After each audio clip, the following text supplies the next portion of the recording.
Hello, what is up mga mom, sir, mom? Ako po si Ralph C. Fry, isang visual artist from Manila, and today we are going to unbox and review the Ultraman Zero suit from ZD Toys. Thank you very much Laro Anan for sponsoring this video, for sending this action figure for unboxing, review, and customization.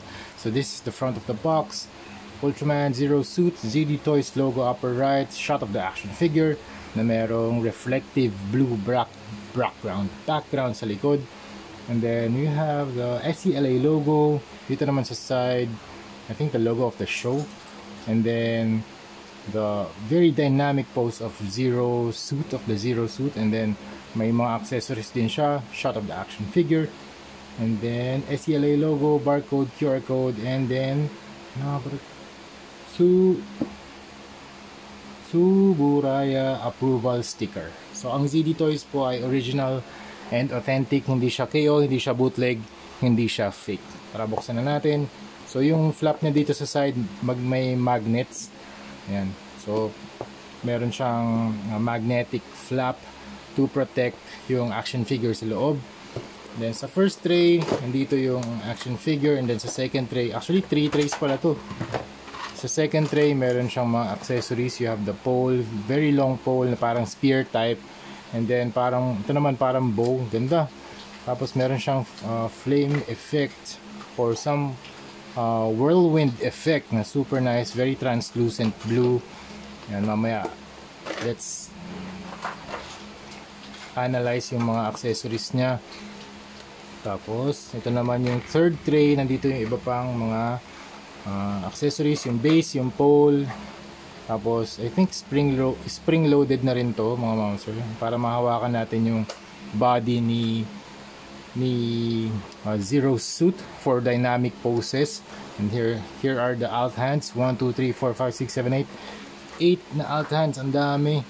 Tapos tingnan na natin tong Zero suit, tanggalin na natin siya sa clamshell. Very nice. Ang ganda ng paint job. Teka lang tanggalin lang natin yung iba pang mga clamshell kasi masikip na rito.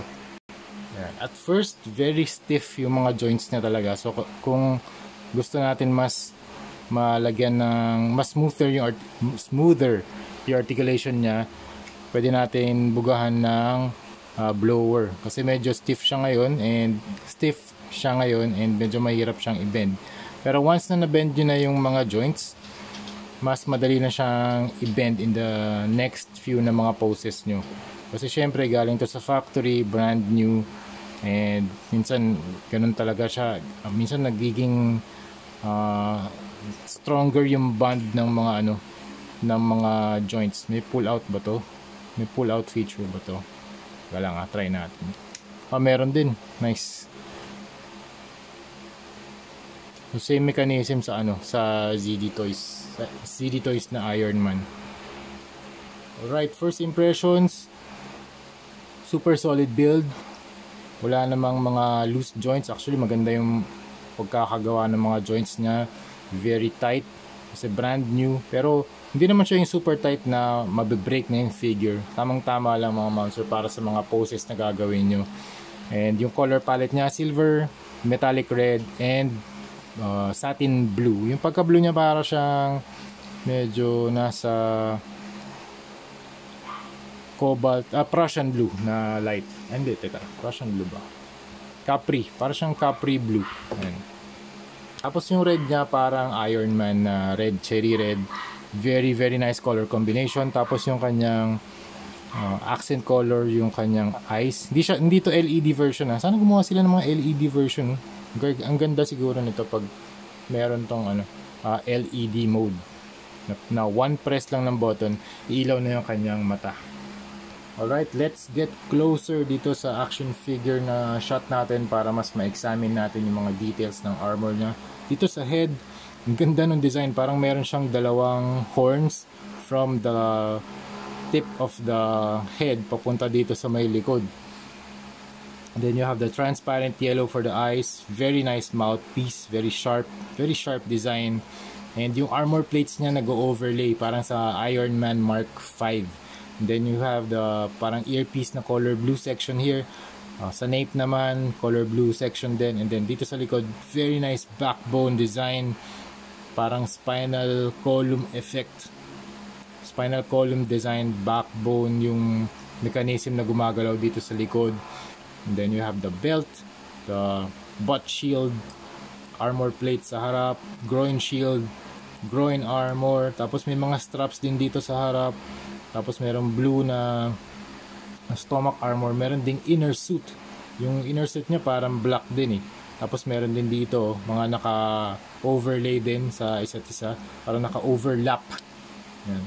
Tapos dito naman sa shoulder armor, very nice shoulder armor, nag-overlap na mga silver na mga armor plates. Tapos dito sa kanyang neck part, color blue. Sa inner suit niya ay yung parang middle suit. Kasi inner suit niya yung black eh. Tapos ito yung middle suit. Tapos ito yung armor. Yan. Inner suit, outer, tapos armor na lang. Yun na lang gamitin natin ng mga terms. Yan. So yung outer armor niya merong divided into two, red and blue.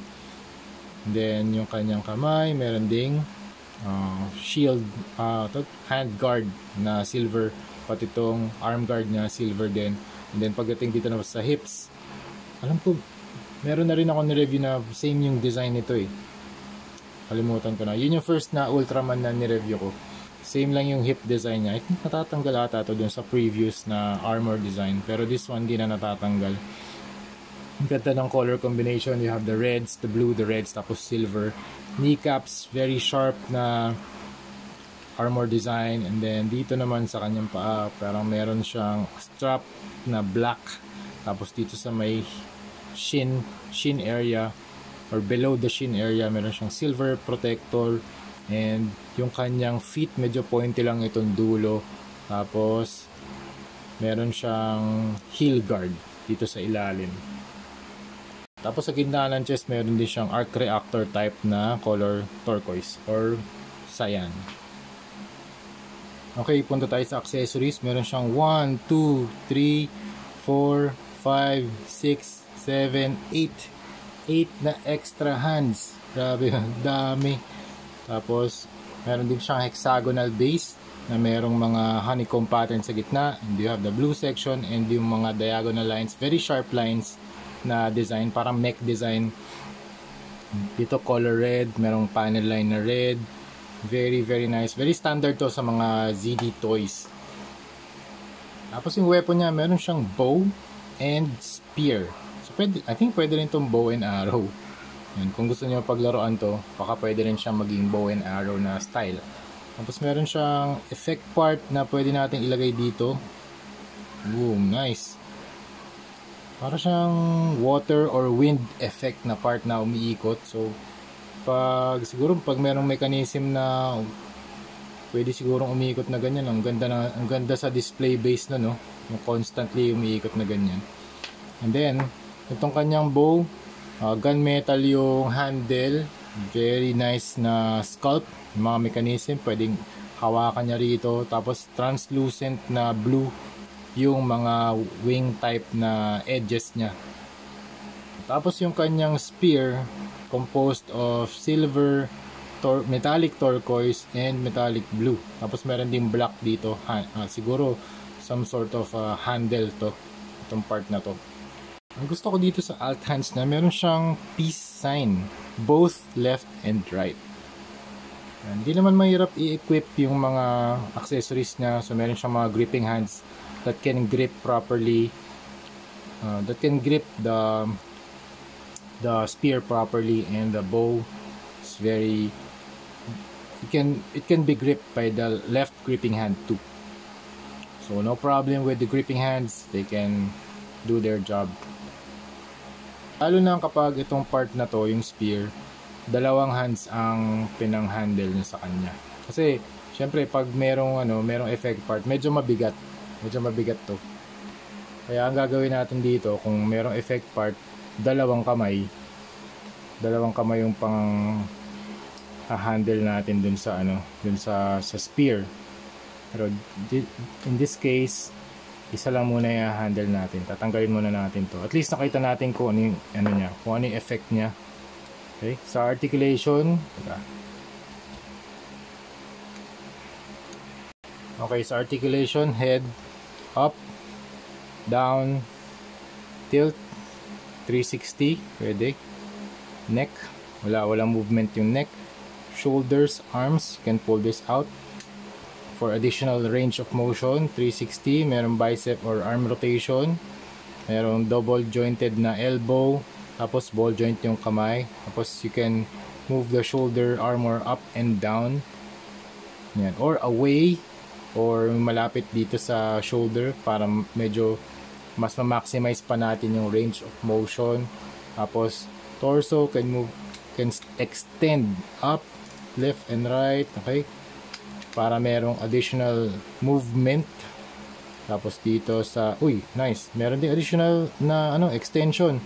Very nice yung ginawa nila dito. Kahit na iangat mo to, konti lang yung gap.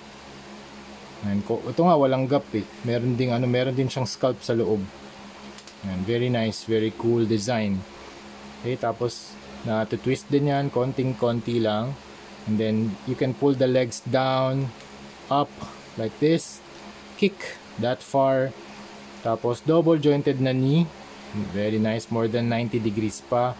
And ball joint yung paa. Yan, you can, nice, may articulation din pala to. Yan, for additional range of motion. Yan. At tapos in-equip din natin yung kamay ni yung peace hand. Mga stick pala ng peace hand no, sa mga action figures. So yun mga ma'am sir, that's it. Thank you very much Laruanan for sending this Zero Suit for unboxing, review and customization. So yun lang mga ma'am sir, thank you very much for watching and see you sa next video. Peace out.